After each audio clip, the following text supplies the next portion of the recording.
Typically देखो यहाँ पर हमारे स्पेसिफिक हीट कैपेसिटी का पार्ट आएगा।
तो देखो क्या ध्यान में आ रहा है आपको यहाँ पर,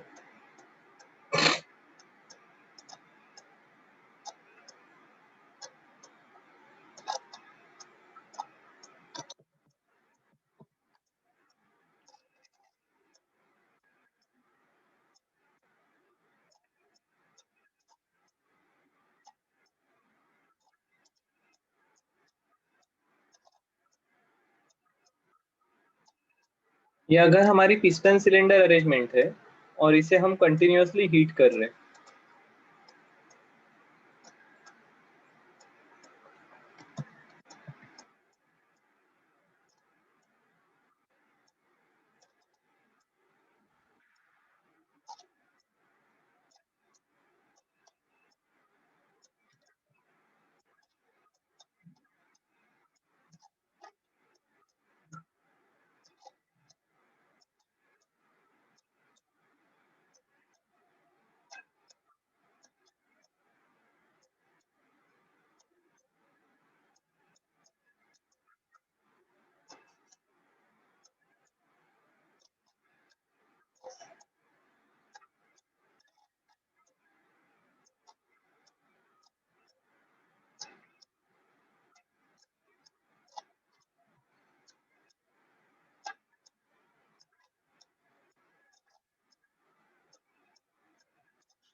तो देखो पहले पिस्टन यहाँ पर था, अब यहाँ पर गया है।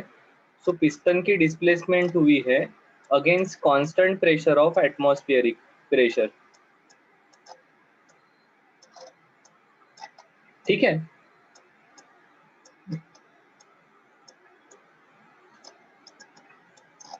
क्या कर रहे हैं हम कंटिन्यूअसली हीट कर रहे हैं। वही यहाँ पर क्या हो रहा है, यहाँ पर आप कंटिन्यूअसली हीट कर रहे हो, but because of this topper provided ये वॉल्यूम इंक्रीज नहीं हो रहा है। So whatever energy you are supplying, उसके कारण ये अंदर के मॉलिक्यूल्स की काइनेटिक एनर्जी बढ़ रही है। सो बेसिकली इसका टेम्परेचर बढ़ने वाला है।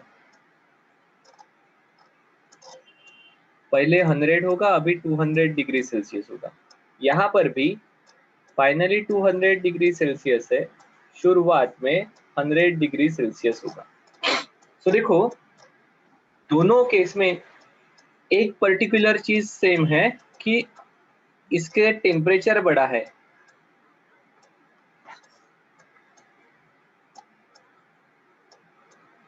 केस ए में क्या हुआ, टेम्परेचर ये कांस्टेंट प्रेशर पर बढ़ा। As the pressure is constant, gas का एक्सपांशन हुआ है। वाइल यहाँ पर टेम्परेचर ये कांस्टेंट वॉल्यूम के केस में बढ़ा,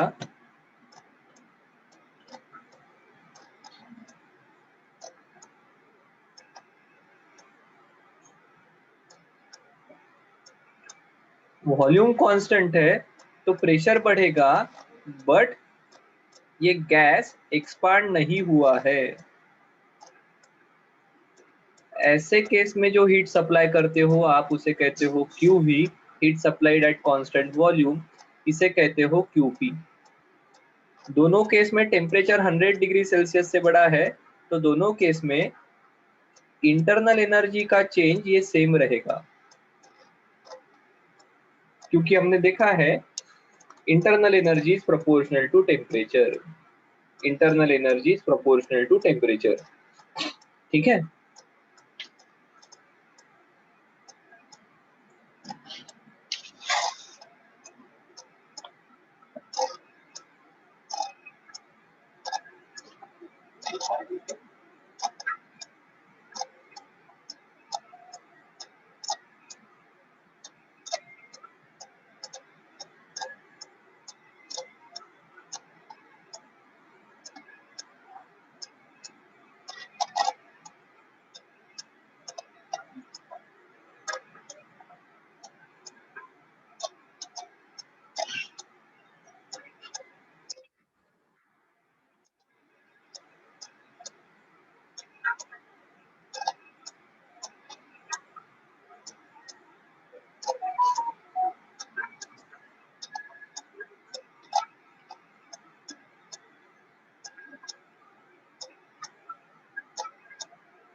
ठीक है।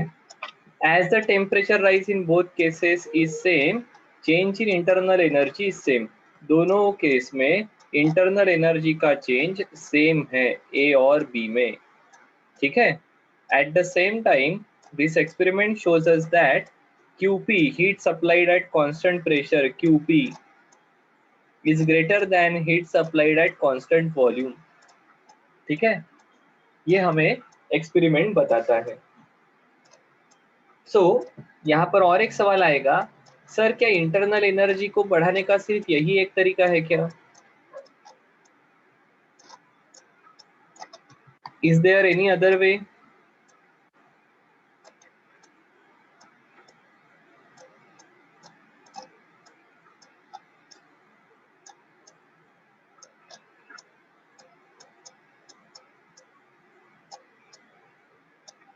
तो हाँ, definitely there is another way, जिसको हमने जूल्स एक्सपेरिमेंट करके देखा था।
तो देखो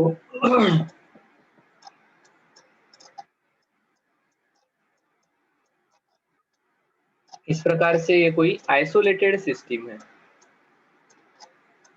अब आइसोलेटेड मतलब आपको ध्यान में आ गया, neither mass nor heat can cross the boundary of system.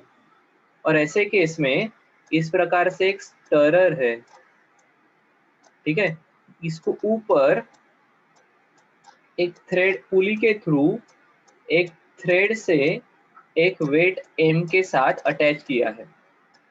सो हम अब हमें ध्यान में आएगा कि अगर ये इस वेट को हमने छोड़ दिया सो ये वेट नीचे आएगा। वेट नीचे आएगा मतलब इसकी काइनेटिक इसकी पोटेंशियल एनर्जी चेंज होगी। कितने अमाउंट से चेंज होगी सर? सर देखो, इसकी एनर्जी, ये एच हाइट नीचे आया है तो change in potential energy will be mgh। अब ये mgh इतनी एनर्जी कहाँ गई? तो इस एनर्जी ने इस स्टीरर को घुमाया, इस स्टीरर को घुमाया, इसने वर्क किया तो ये भी घूमने वाला है। ये घुमा तो ये क्या करेगा? अपने आजू बाजू के मॉलिक्यूल्स को एनर्जी देगा। As a result you will observe कि यहाँ पर इसका टेम्परेचर बढ़ा है।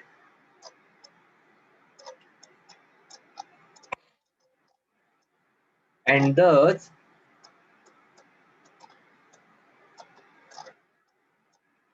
work done by weight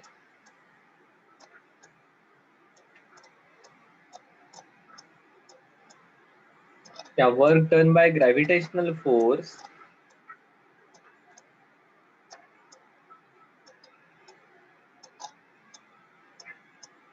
will manifest in the form of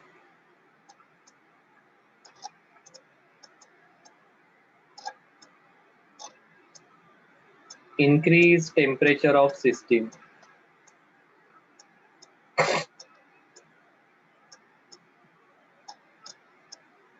increase temperature of system. और इस एक्सपेरिमेंट से पहले बार ध्यान में आया कि heat and work are related to each other. क्योंकि हीट करने से टेम्परेचर बढ़ता है, वैसे वर्क करने से भी टेम्परेचर बढ़ा है, और टेम्परेचर बढ़ा है मतलब इंटरनल एनर्जी चेंज हुई है। ठीक है, इंटरनल एनर्जी चेंज हुई है। So this is process through which internal energy can also be change. That is, internal energy बढ़ाने का दूसरा तरीका है सिस्टम पर वर्क करो। सिस्टम पर वर्क करोगे, सिस्टम को कंप्रेस करोगे तो इंटरनल एनर्जी बढ़ेगी। क्या ध्यान में आया क्या? So is there any other way other than heating to increase internal energy? Yes. Internal energy को बढ़ाने का दूसरा तरीका है सिस्टम पर वर्क करना चाहिए। ठीक है, और इस प्रकार से हमें इंटरनल एनर्जी बढ़ाने का दूसरा तरीका ध्यान में आ गया कि work done on the system. ठीक है, तो नेक्स्ट स्लाइड पर लगे तो मैं लिख लेता हूँ।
ठीक है, तो ये दो इंपॉर्टेंट चीजें हैं कि work done on the system results in increase in internal energy of system.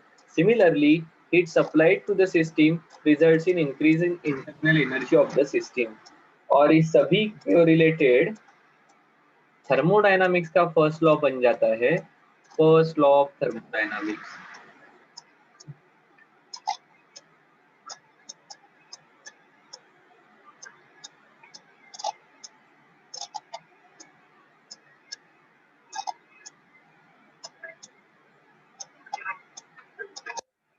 First law of thermodynamics क्या कहता है ये लॉ?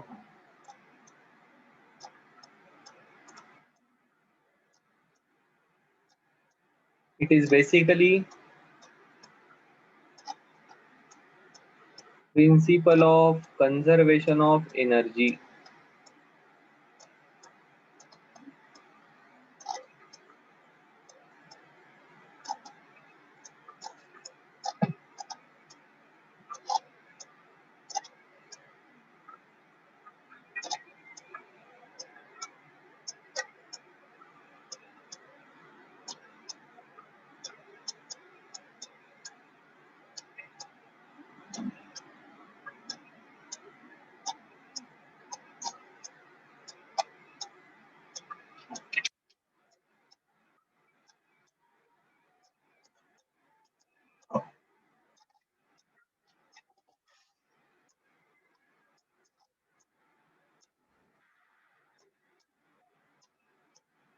देखो, फर्स्ट लॉ ऑफ थर्मोडायनामिक्स कहता है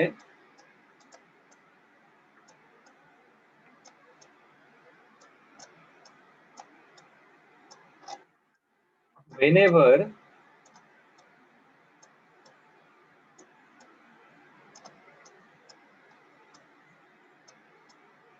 heat is supplied to the system,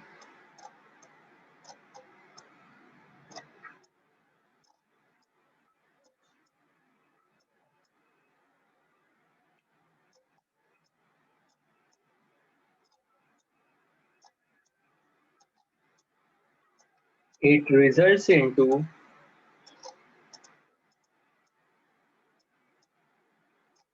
change in internal energy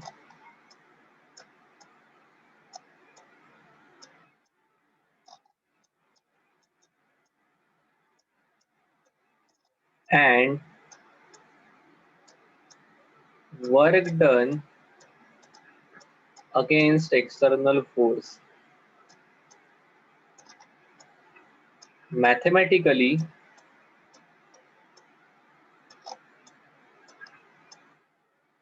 हम लिख सकते हैं Q equal to delta U plus W। ठीक है, अब इसे समझना कैसे? तो देखो,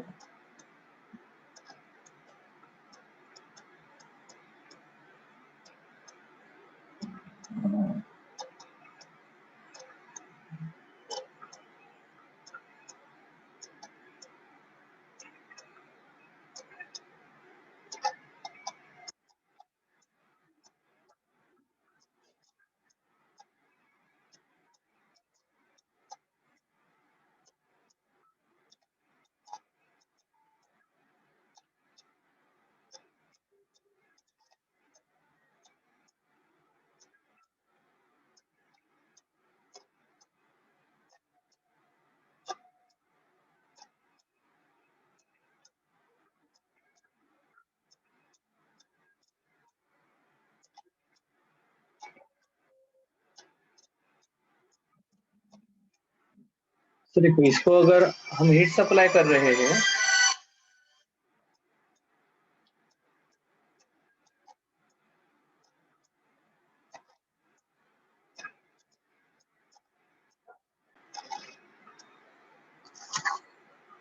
तो देखो ये क्या कहता है, Q equal to delta U plus W।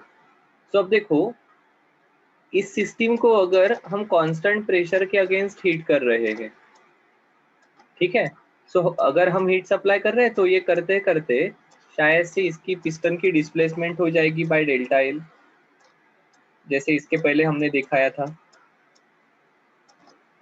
सो देखो यहाँ पर वर्क आ जाएगा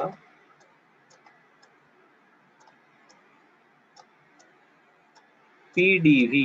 ये PdV कहाँ से आया? तो this is force into displacement. कैसे सर? सो देखो, छोटा सा वर्क रहेगा, force which is pressure into area into इसकी डिस्प्लेसमेंट dl। ठीक है, pressure into area will be force. So हम P into A into D L को, देखो ये क्या है, F pressure into area, but A into D L को हम dv लिखते हैं। So P dv is work done, ठीक है, P dv is work done, ठीक है।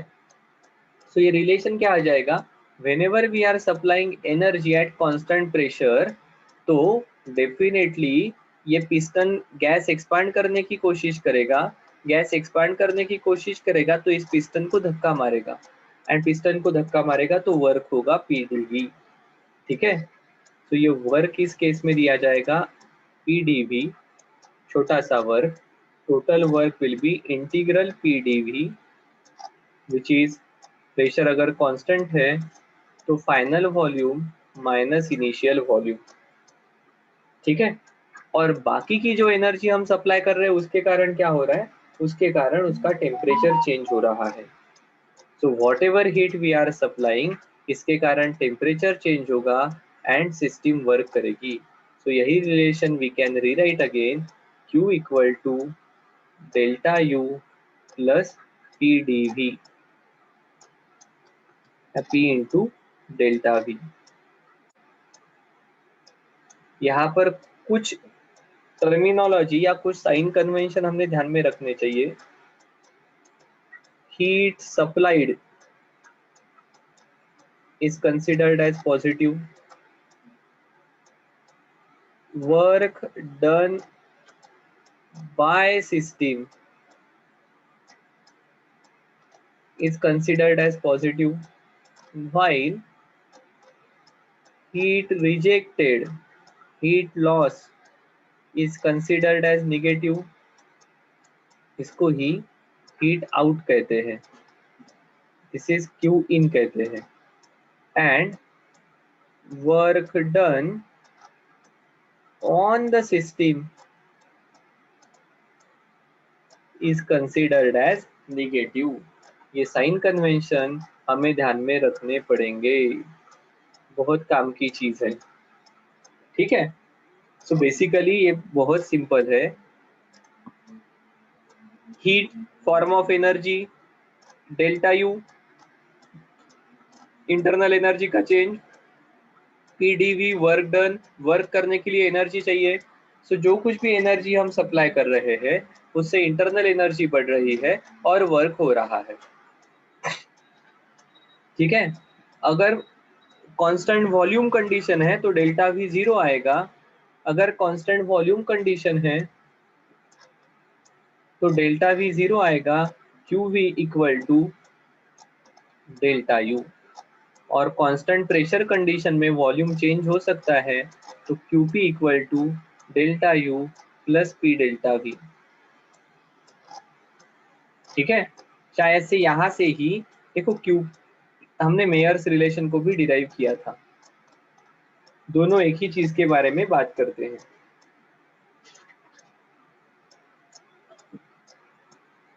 ठीक है। बड़ा सिंपल और स्ट्रेट फॉरवर्ड है, हाँ, इसमें कंफ्यूज होने की कुछ भी जरूरत नहीं है। Heat supplied is positive, work done by the system, देखो इसके तरफ ध्यान दो, this is work done by the system, this is work done on the system. चलो, सो पहला लॉ ध्यान में आया है, पहला लॉ ध्यान में आया तो अब अपना छोटा सा ही पार्ट बाकी है, उसके तरफ जाते हैं।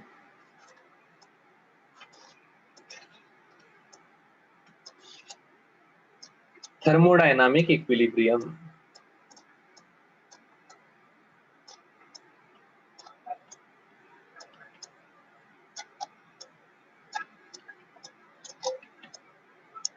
ध्यान में रखना, it is different to thermal equilibrium, we are talking about thermodynamic equilibrium. इसमें तीन इक्विलिब्रियम इन्वॉल्व होंगे, पहला mechanical equilibrium,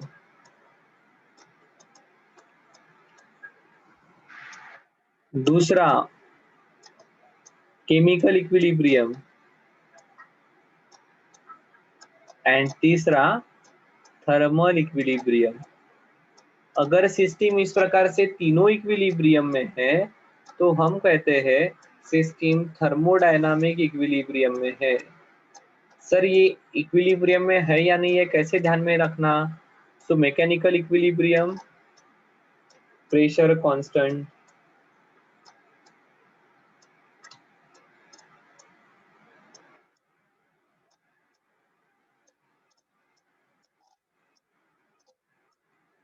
that is no unbalanced force,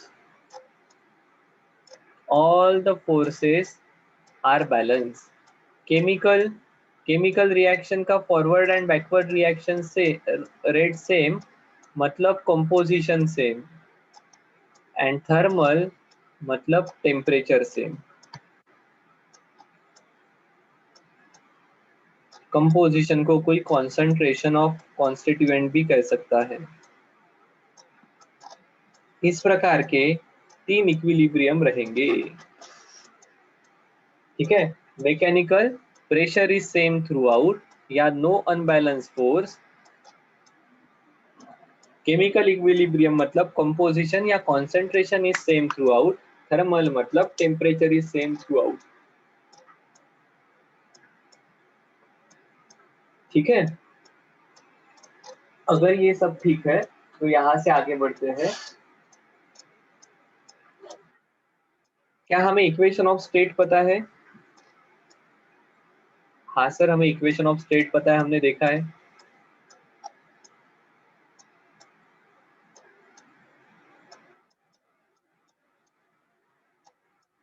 PV equal to N R T, या PV equal to N K B T. सही है क्या?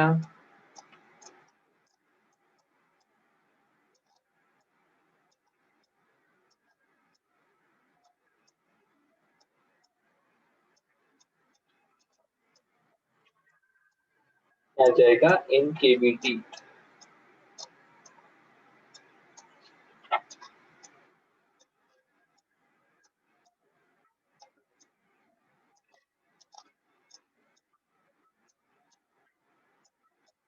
Because R equal to N A into K B. ठीक है, इसकी intermediate step क्या है? इसकी इंटरमीडिएट स्टेप है number of moles equal to number of molecules upon N A. ठीक है, so this is R upon N A, small N को capital N upon N A लिखा, R upon N A, but देखो R upon N A equal to K B. So ये equation of state है जिसको हम use कर सकते हैं। किसके लिए यूज करेंगे? थर्मोडायनामिक प्रोसेसेस के लिए। थर्मोडायनामिक प्रोसेस मतलब क्या? एक स्टेट से दूसरे स्टेट में जाना। ठीक है, हाँ सर बिल्कुल सही है। चलो,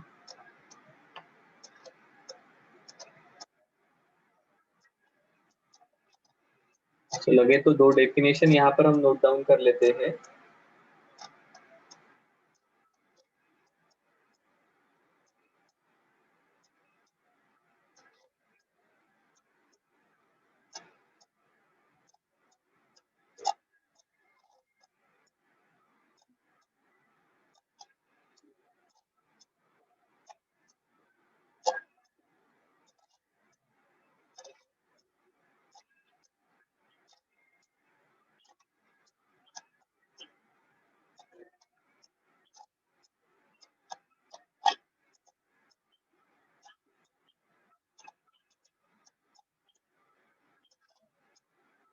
Thermodynamic state variable describes the equilibrium state of the system, and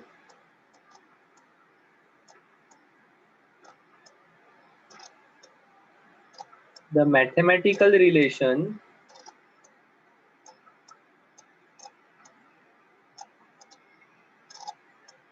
between the state variables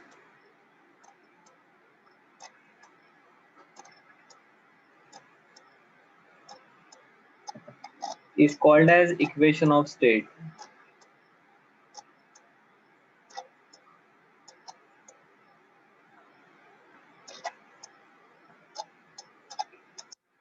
ठीक है, और तीसरी इंपॉर्टेंट चीज है, व्हाट इज पीवी ग्राफ या PV diagram.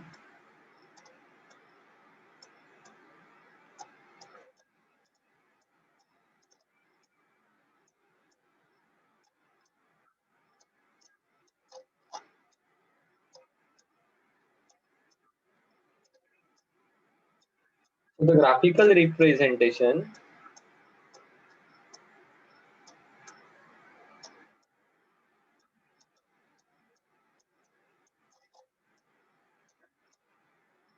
of equation of state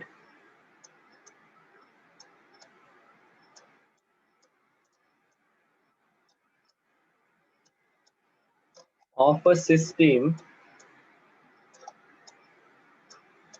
or a gas is called as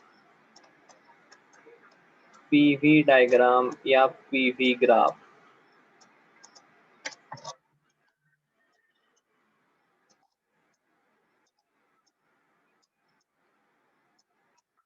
ठीक है, अब देखो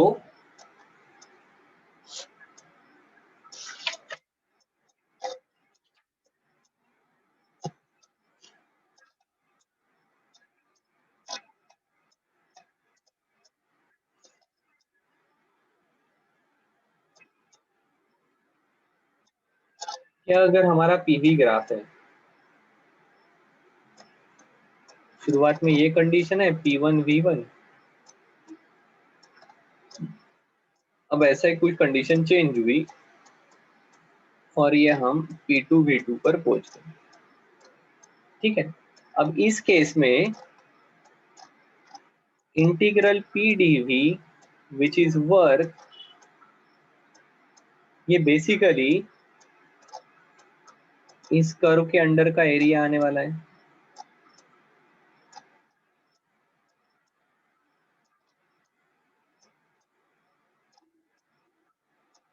ठीक है, ये इसके नीचे का एरिया आ जाएगा, initial final, thus work is actually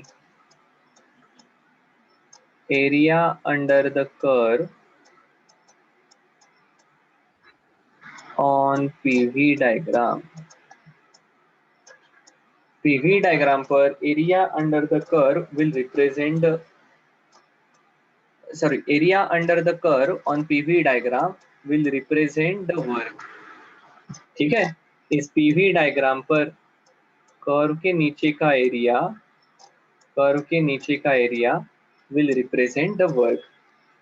ठीक है,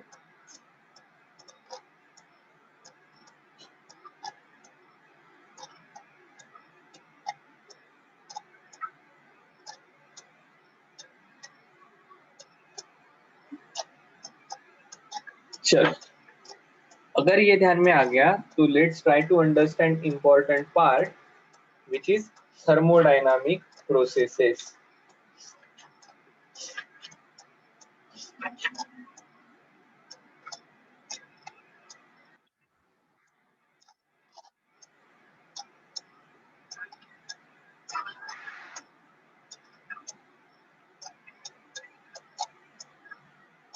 तो स्टेट चेंज होना या स्टेट चेंज होने का तरीका is called as process, is called as thermodynamic process.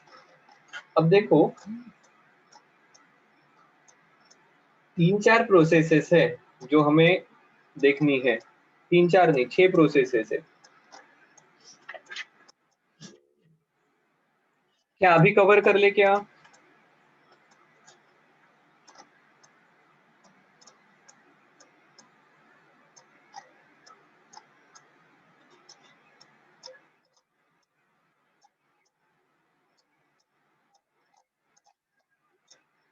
Quasi static मतलब infinite flow, that is each step is followed by equilibrium condition।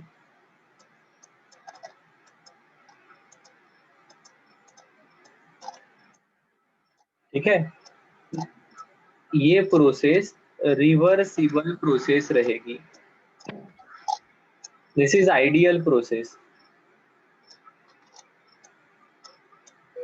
ठीक है, ये प्रैक्टिकली पॉसिबल नहीं है, this is not practically possible, क्योंकि हम इनफाइनाइटली स्लो प्रोसेस अगर करते रहेंगे, ईच स्टेप अगर इक्विलिब्रियम के साथ कनेक्टेड है ऐसा रहेगा, तो हमें बहुत बहुत बहुत समय लगेगा।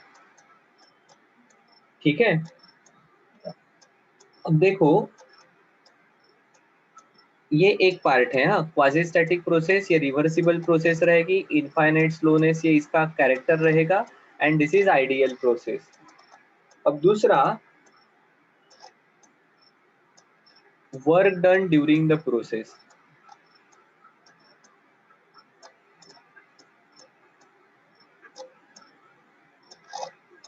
अब ये बड़ा इंटरेस्टिंग है।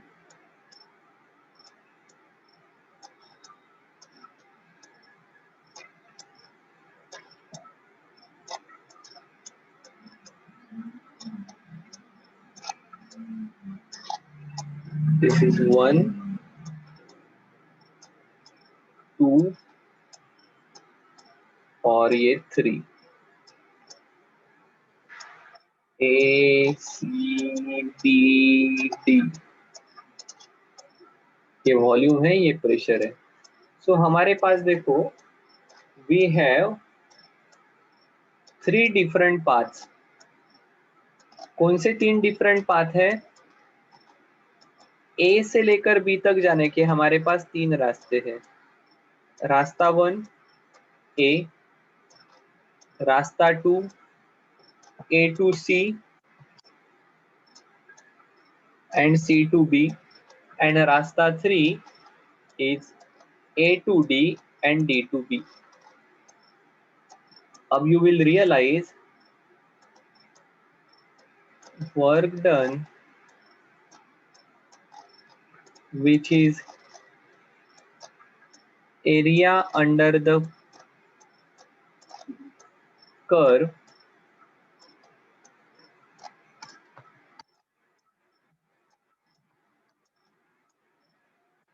on PV diagram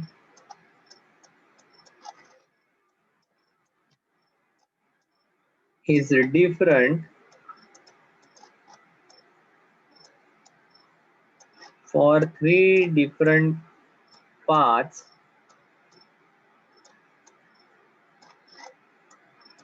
between state A to state B.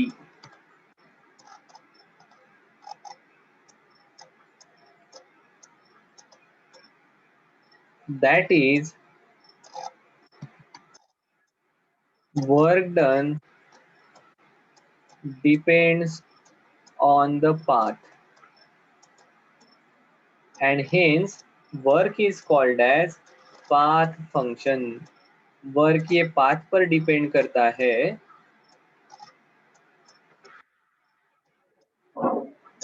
Work is called as path function. क्यों? Because work done between the process, देखो initial state and final state same है।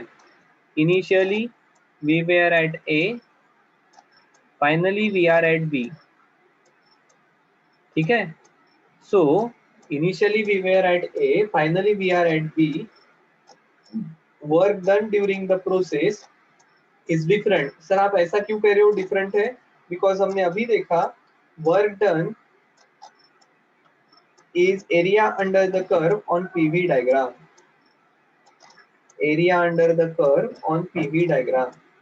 यहाँ पर area under the curve is different for 3 different processes 1, 2 and 3. So work ये path पर depend करता है। Work को हम path function कहते हैं। वर्क को हम path function कहते हैं। क्या सही है क्या? हाँ सर बिल्कुल सही है। ठीक है, similarly heat supplied is also depend on the path. So work मतलब प्रोसेस किस प्रकार से होने वाली है। So work and heat are path function, जिनकी वैल्यू फाइनली जिस पॉइंट पर है उसके ऊपर डिपेंड करते हैं, those are called as point function. Pressure, volume, temperature ये पॉइंट फंक्शन है, बट जिनकी वैल्यू पाथ पर डिपेंड करते हैं वर्क एंड हीट ट्रांसफर, उनको हम पाथ फंक्शन कहते हैं। ठीक है, चलो, इफ दिस इज क्लियर तो अब हम इन प्रोसेसेस को समझते हैं।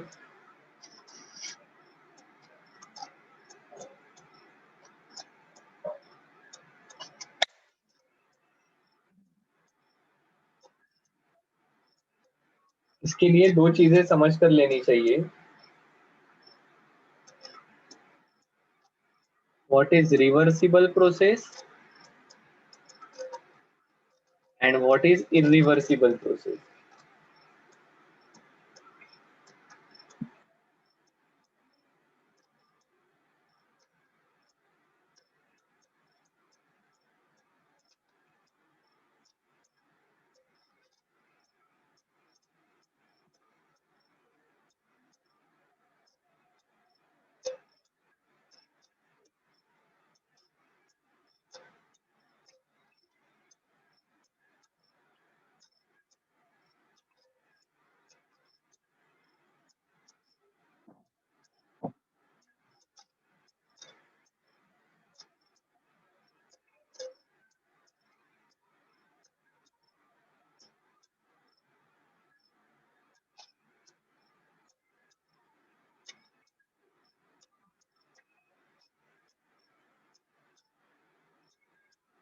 The process in which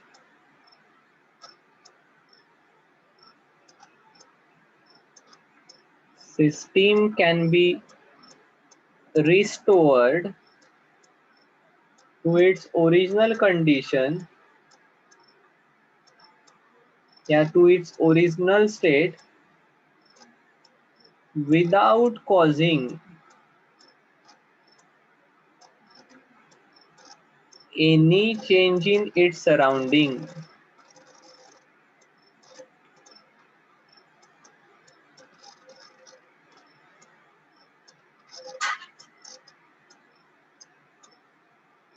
is called as reversible process, and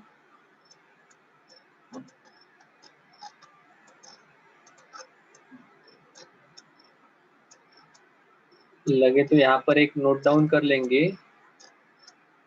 reversible processes, reversible process is ideal process. It is desired but it is not possible. It is desired but it is not possible. ठीक है, while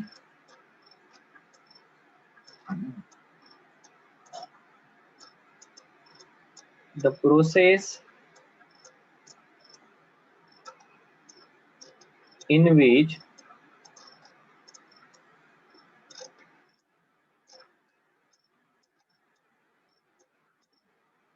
changes cannot be reversed, that is system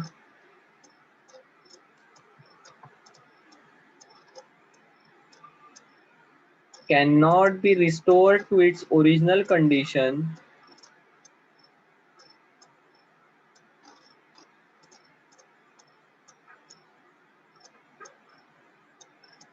is called as irreversible process. क्या क्या reason होते हैं इसके? डेसिपेटिव effect यहाँ पर involve होते हैं।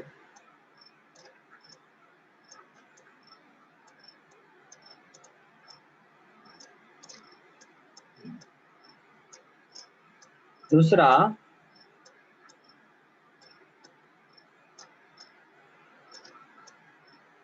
reaction taking place during the process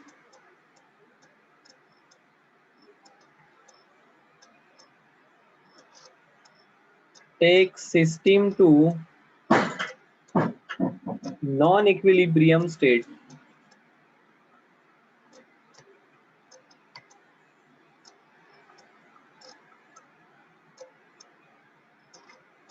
her state एक दूसरे के साथ इक्विलिब्रियम में नहीं रहेगी, ठीक है। और डेसिपेटिव इफेक्ट मतलब हीट ट्रांसफर, फ्रिक्शन,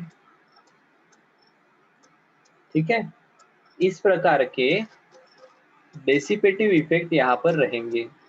ये दो रीजन है जहां पर इरिवर्सिबिलिटी इन्वॉल्व होती है। अब देखो,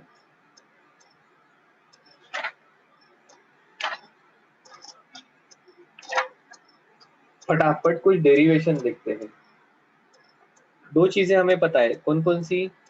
part one, Q equal to delta U plus W, that is Q equal to delta U plus P delta V। और दूसरी यही work done equal to integral P dV। तीसरी लगे तो लिख लेते हैं PV equal to nRT, ideal gas equation. So पहली केस देखो, आइसोथर्मल। अभी हमारा एजम्पशन क्या है? हमारा एजम्पशन है अवर सिस्टम इज क्लोज्ड, ठीक है। एजम्पशन नोट डाउन कर लेते हैं। फर्स्ट एजम्पशन है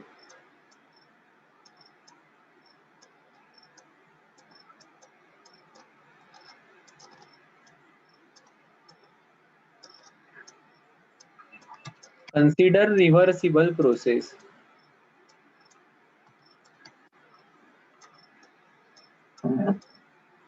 ठीक है। That is ignore dissipative effects.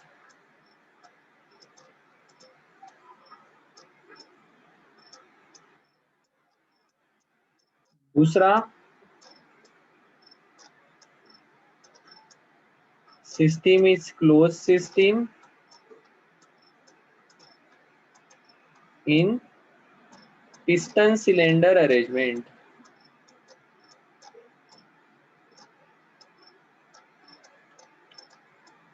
हमारा गैस ये पिस्टन सिलेंडर में क्लोज सिस्टम में रहेगा।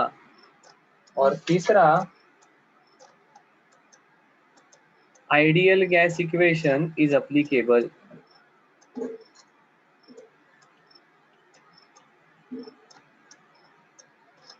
ये तीन एजम्पशन पर हमारे आगे के 3-4 डेरिवेशन बेस्ड है।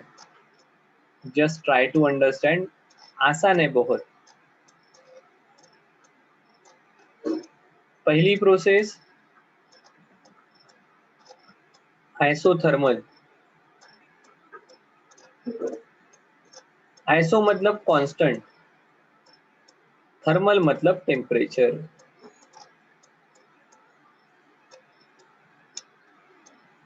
अब टेम्परेचर कांस्टेंट, तो देखो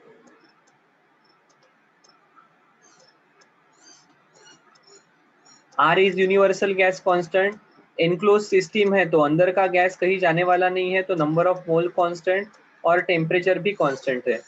इसका मतलब for isothermal process PV equal to constant, that is P1V1 equal to P2V2 equal to PV।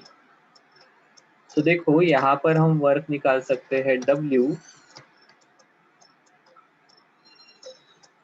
Equal to integral P dV। P की वैल्यू लिखूं मैं, is P1V1 upon V into dV। देखो P1V1 बाहर आ गए, it is 1/V into dV। V initial to V final, या V1 to V2, and 1/V dV will be log V।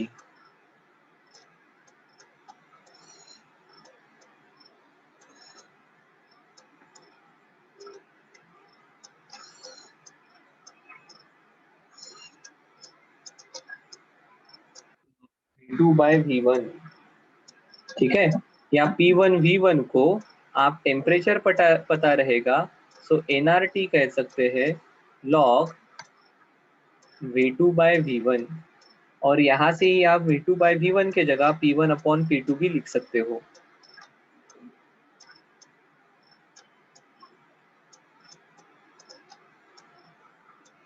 V2 bye V1 की जगह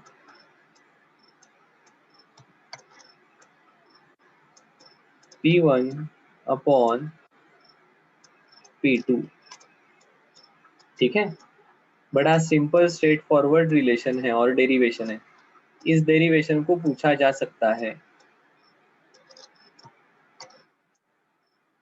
आया क्या ध्यान में? कुछ भी नहीं किया, एकदम स्ट्रेट फॉरवर्ड है। वर्क का रिलेशन सब जगह यही यूज होने वाला है, W equal to P delta V. Volume change हो रहा है, प्रेशर भी चेंज होता है, तो P को in terms of V put कर दिया। ठीक है, आइसोथर्मल प्रोसेस का ग्राफ निकालना है, तो आइसोथर्मल प्रोसेस का ग्राफ इस प्रकार से रहेगा। इधर ही निकाल लेता हूँ।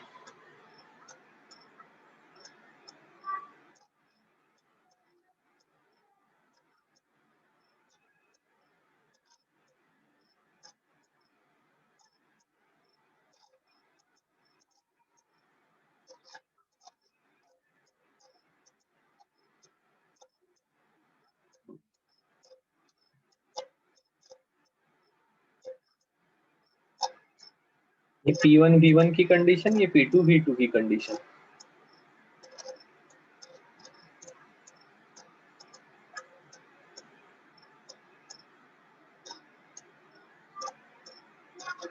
ठीक है, चलो दूसरी प्रोसेस देखते हैं।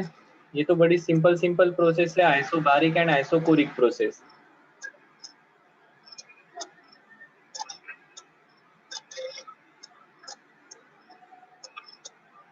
आइसो बारीक, बार किसका यूनिट है? प्रेशर का। ये वो प्रोसेस है जहां पर प्रेशर कांस्टेंट है। ठीक है, इसका ग्राफ कैसा रहेगा सर?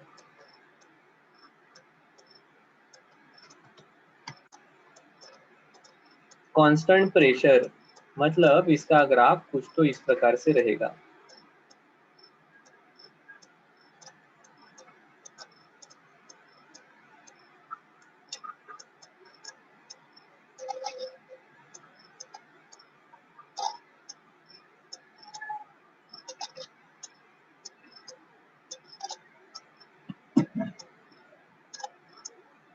अब आप कर देखकर बता सकते हो, work will be area under the curve equal to integral P d V equal to P constant d V V1 से लेकर V2, that is P into V2 minus P1। बड़ा स्ट्रेट फॉरवर्ड है। ठीक है, शायद से आप इसे PV2 minus PV1 that is NRT2 minus NRT1 ऐसा भी लिख सकते हो, that is NRT2 minus T1। ठीक है, इस प्रकार से भी हम इसे लिख सकते हैं। ठीक है,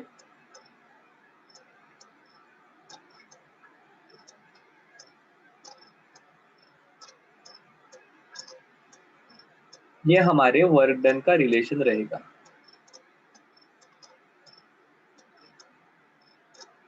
यहां से ही आप मेयर्स रिलेशन भी निकाल सकते हो। कैसे? तो देखो, शॉर्ट में बताता हूं।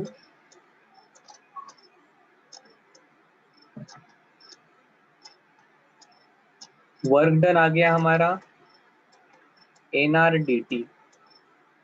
चेंज इन इंटरनल एनर्जी भी पता है हमें, NCVDT। ठीक है, अब हमें पता है heat supplied eight constant pressure will be delta U plus W। So constant pressure के लिए आप लिख सकते हो NCPDT, डेल्टा U के जगह NCVDT, and this is plus NRDT, dividing by NDT on both the side, Cp equal to Cv plus R, that is Cp minus Cv equal to R। ठीक है,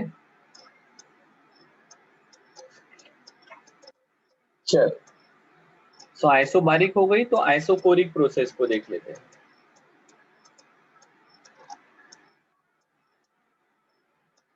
टेम्परेचर कांस्टेंट, प्रेशर कांस्टेंट हो गए, isochoric मतलब volume constant.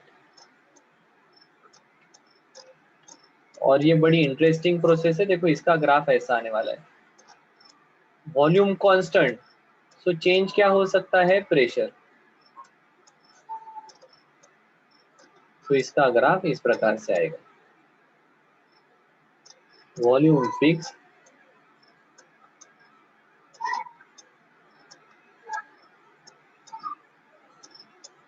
सो work आ जाएगा integral P d V, volume ही change नहीं हो रहा है, dv equal to 0, so work done 0।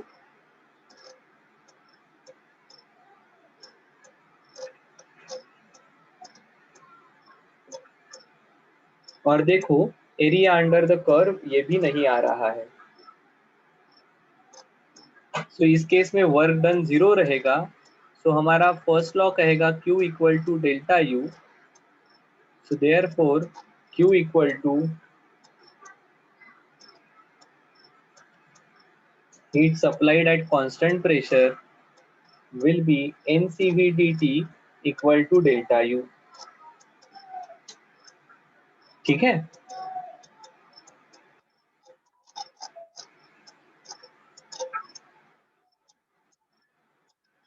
बिल्कुल सिंपल है। चौथी प्रोसेस हमारे काम की है, इट इज एडियाबैटिक प्रोसेस।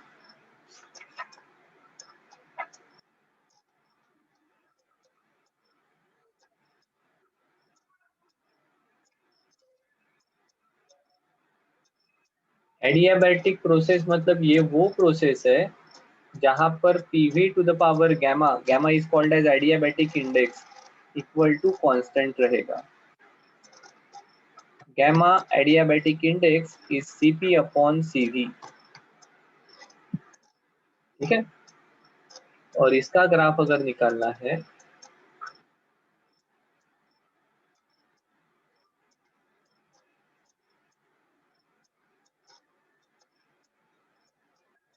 ये ग्राफ ऐसा आने वाला है,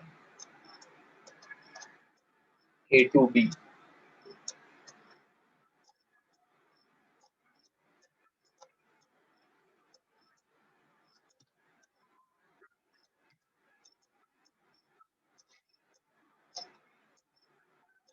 पी इनिशियल, पी फाइनल,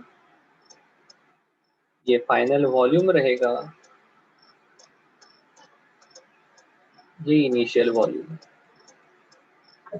ठीक है, तो देखो इन प्रोसेसेस में PV to the power gamma ये कांस्टेंट आने वाला है।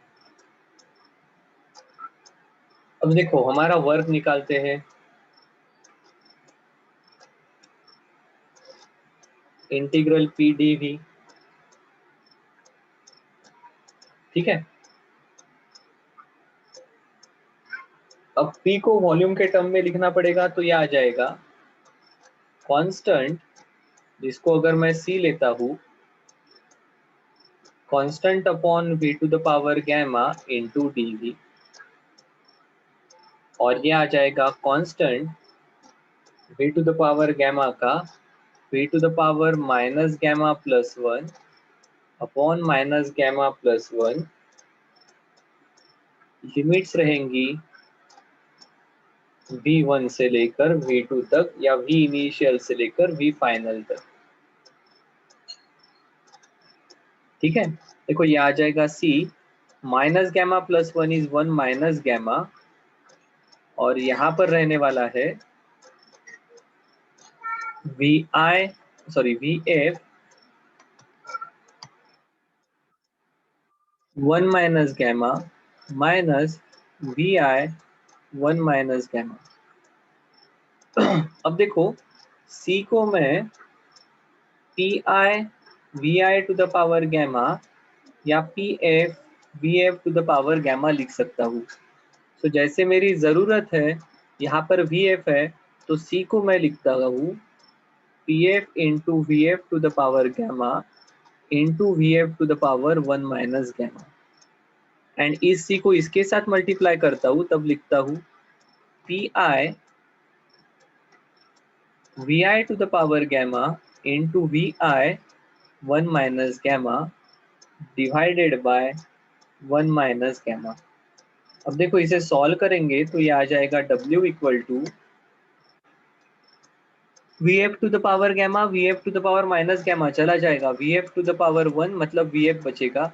This is Pf into Vf minus यहाँ पर भी Pi into Vi divided by 1 minus gamma. ठीक है, अब Pf Vf को देखो ये रिलेशन बन गया work equal to final pressure minus final volume upon initial pressure into initial volume upon 1 minus gamma. इसे ही लोग P2 minus P2 V2 minus P1 V1 upon 1 minus gamma. Generally gamma की value 1 से ज्यादा रहती है इसलिए ये निगेटिव आएगा, तो माइनस कॉमन करके इसी रिलेशन को लोग P1 V1 minus P2 V2 upon gamma minus 1 ऐसा भी लिखते हैं, या इसी रिलेशन को P2 V2 nRT2 P1 V1 nRT1 upon 1 minus gamma ऐसा भी लिखते हैं।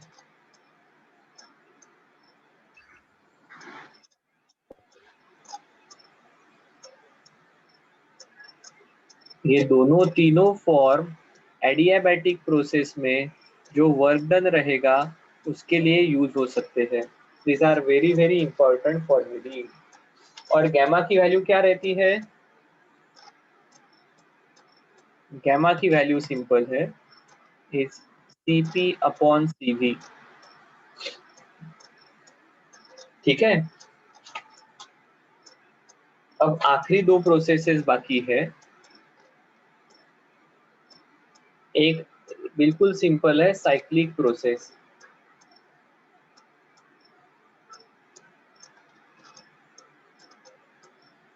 अब देखो साइक्लिक प्रोसेस आप ग्राफ पर इस प्रकार से दोगे।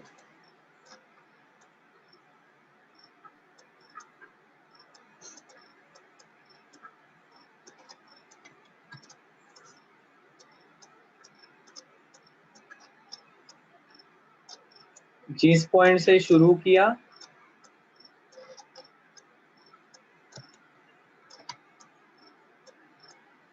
उसी पॉइंट पर आप वापस जाओगे। सो जो कुछ भी इसके अंदर का एरिया रहेगा that will be your work done. अब देखो जहां से शुरू किया वहां पर वापस, मतलब प्रेशर वॉल्यूम टेम्परेचर की कंडीशन वही की वही रहेगी। ठीक है, सो फर्स्ट लॉ कहता है Q equal to delta U plus W, but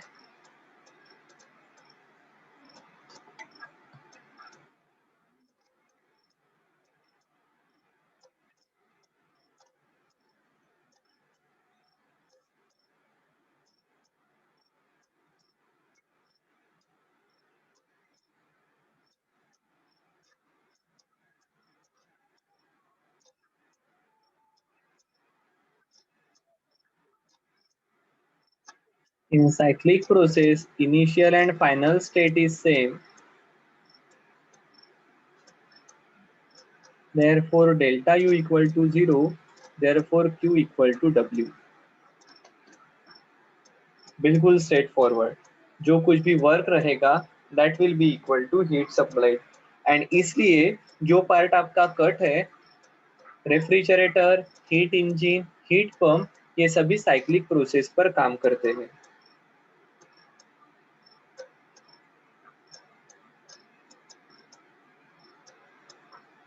and last point which is free expansion।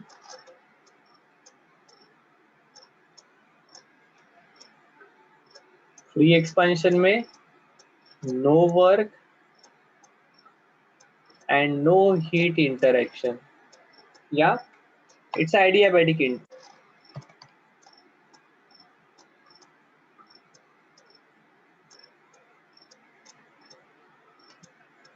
सो यहाँ पर Q equal to W equal to 0 आएगा एंड ऑब्वियसली